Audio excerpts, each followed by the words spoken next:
All right, let's dive into this. Byzantine history, anyone? We're looking at the theme system. And wow, how the Byzantines reorganized when things got rough, huh? You sent over some podcast scripts on this, and I gotta say, I'm seeing connections to how we think about organizations, resources, even leadership today.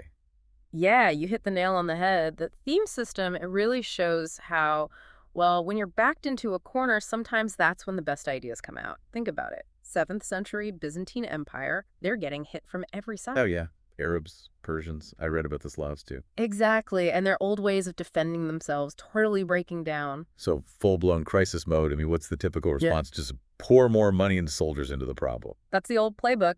Didn't work. Emperor Heraclius, he knew they needed a complete overhaul.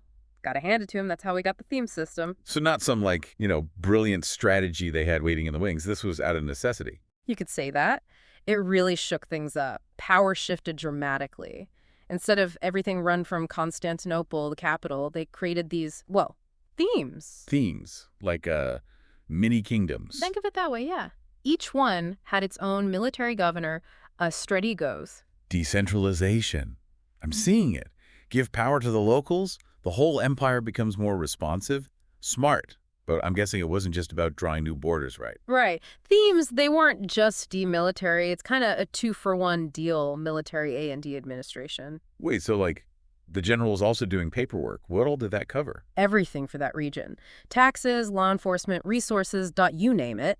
It streamlined the government, put decision-making in the hands of the people who knew what was going on. Like a one-stop shop for all your government needs. It's a very modern idea, actually, keeping things local. And there's an ingenious part of this that made it even better. Instead of paying soldiers, they gave them something way more valuable. Land. Hold on, they just gave land away. Here's a farm. Go defend it. That's their strategy. You got it. Each soldier in a theme, they got land grants. This gave them income, a home. But here's the kicker. A big reason to protect their own territory. So you're turning your army into landowners. I can see the motivation there. You're not just fighting for some emperor miles away. You're fighting for your home. Brilliant. And I bet it saved the empire a ton of money. No salaries to pay. Exactly. Self-sufficient soldiers, highly motivated, no drain on the treasury, win-win all around. Okay, this system is living up to that innovative label. But what about when, the enemy switches things up, new threat pops up? Could the theme system keep up? That's, one of the most impressive things. Flexibility. It wasn't a rigid system. They adapted to whatever came their way. Okay, how? Give me an example. Say a border gets more dangerous, right? They'd make that thing bigger, more troops, more resources. Or let's say a threat dies down. Maybe they merge themes together or divide them. Always evolving. Constantly tweaking and adjusting. That's real organizational agility. Almost like, a company today scaling its teams based on the project. Did that flexibility carry over to how they defended themselves? More reactive or more like thinking ahead? The Byzantines, with the theme system especially, they were, I'd say, masters of proactive defense. They didn't wait for, the enemy to show up at Constantinople. Those themes were placed strategically to prevent the threat from getting that far. So stopping problems before they start, like putting out a fire before it even, catches on. That's it. And it makes you think, why don't we do more of that now? Imagine if we tackled issues before they became full-blown crises. You're preaching to the choir here. But this theme system, it wasn't just military strategy and smooth-running administration, right? There's a human element to this that we haven't touched on. You're picking up on something important. This wasn't just about logistics. It's about people and how their lives, their communities were shaped. I'm all ears. Let's dig into that in the next part of our deep dive. This is already making me rethink how we approach, pretty much everything. The Byzantines, who knew? Let's get into that human side of things. The theme system, it wasn't just about military power and, good government. It was about building strong communities. We were talking about soldiers actually living in the communities they were defending, right? How did that actually work? So picture this. You're a soldier in a Byzantine theme. You're not just, another guy in the army. You're living right there with the people you're protecting. Family, neighbors, people you share your everyday life with. You've got skin in the game, so to speak. Like, the ultimate neighborhood watch. But you're not calling the cops. You are the cops. Yes. And the farmer. And everyone else. Everyone's got a role in how the community does. Exactly. Having the military woven into civilian life, it created this feeling of shared responsibility. Yeah. Everyone contributes. So it wasn't just about, orders coming from the top. It was about a sense of community, working together, building up from the ground level. But that much local control, that must have taken a lot of trust from the leadership back in Constantinople, right? Absolutely. The theme system, it really hinged on that trust between the emperor and those Stratogoi. The Byzantines, they understood you can't micromanage everything from the capital. Empower your regional leaders, let them make decisions on the ground. A good lesson for a lot of leaders today, I think. Letting go of control, trusting the folks closest to the situation. Did that trust go for how they handled resources too? Definitely. Each theme, it was set up to be as self-sufficient as possible. Remember those land grants to soldiers? Well, that encouraged them to farm, produce food and resources right there, locally. So they weren't just creating an army, they were creating sustainable communities. Each theme was like its own little ecosystem. A great way to put it. And that focus on local self-sufficiency, it made the whole empire incredibly resilient. They weren't relying on, long supply chains that could be disrupted. If one part of the empire had a problem, the others could keep going. Like a diversified portfolio. If one investment goes bad, it doesn't tank the whole thing. Yeah. Pretty smart for a system designed, over 1,000 years ago? But let's be real, no system's perfect. Yeah. Were there any downsides, weak spots in this approach? Of course, even the best systems, they have limitations. The theme system, it wasn't immune to that. One possible weakness, well, there was the risk of those strategoi, those powerful governors, maybe challenging the central authority. I can see that. Give too much power to the regions, you risk them breaking off, right?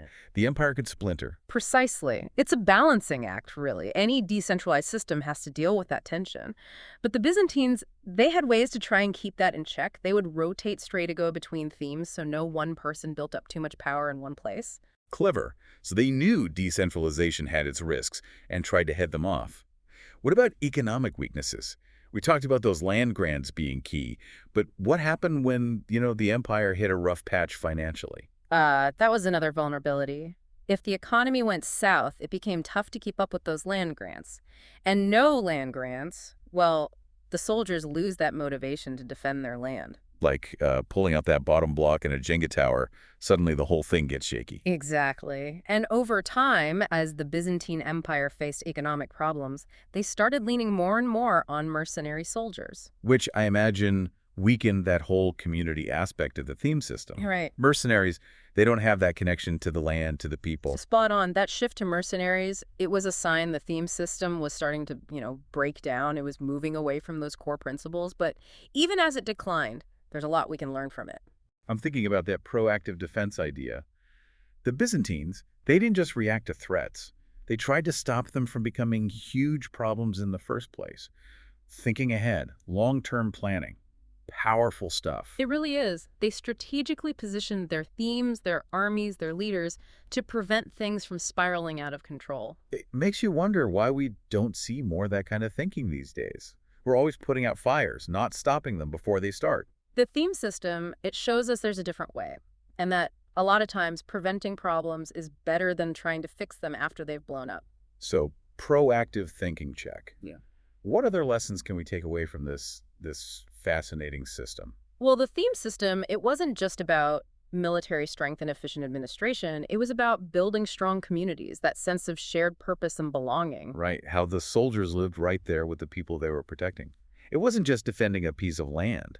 It was defending your community, the people you cared about.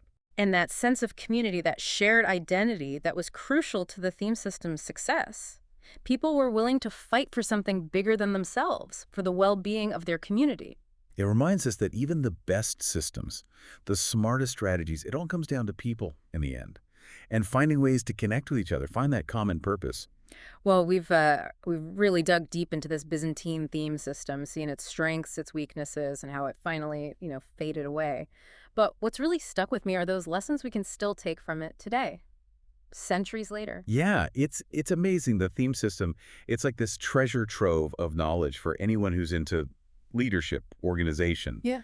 How to build something that lasts. So if we were to, I don't know, sum it all up, what are those key takeaways? What did the Byzantines teach us? I say one of the big ones is decentralization.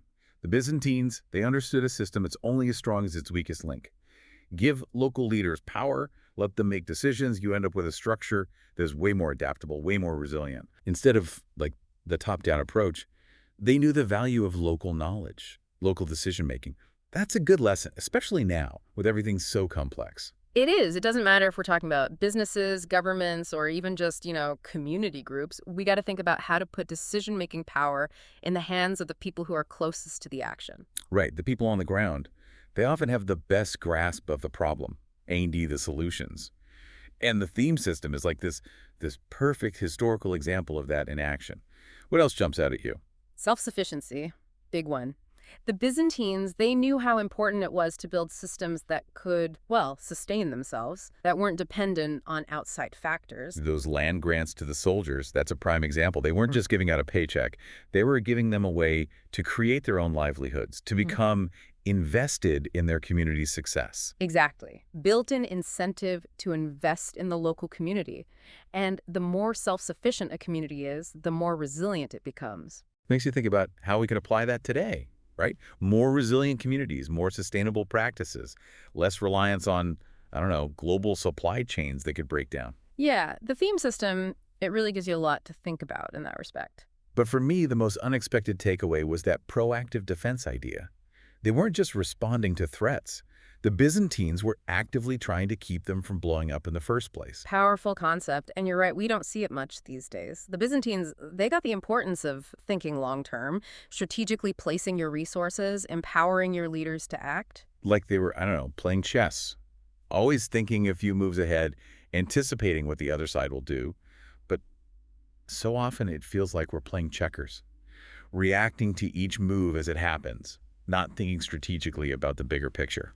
Great analogy. The theme system, it's this reminder that it's often, well, more effective, less costly to prevent problems than to scramble and try to fix them after they've already happened.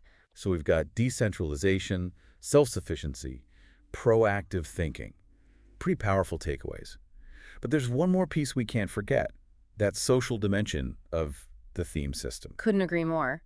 The theme system, it wasn't just about, military tactics and smooth administration. It was about people and building strong communities. Remember how we talked about the soldiers living right there with the people they were protecting? It wasn't just about defending land. It was about defending your community, the people you cared about. Yeah, that close connection, military and civilians, it built this sense of shared purpose, shared responsibility. People were ready to fight for something bigger than themselves, for the well-being of their community. Reminds us that even the most brilliant systems, the most innovative strategies, it all boils down to people. And finding ways to connect with each other, build those strong communities, work together towards a common goal. Well said. The Byzantine theme system, even though it didn't last forever, it's a powerful reminder that we can get through even the toughest problems, but we got to work together, empower each other, and have that proactive long-term mindset. So wrapping up our deep dive into the Byzantine theme system, I want to leave you with this. How can we apply these ideas, decentralization, self-sufficiency, proactivity, and community in your own life, in your work, in your community? The answers might surprise you. Thanks for joining us, and we hope you keep exploring history and all the timeless lessons it holds.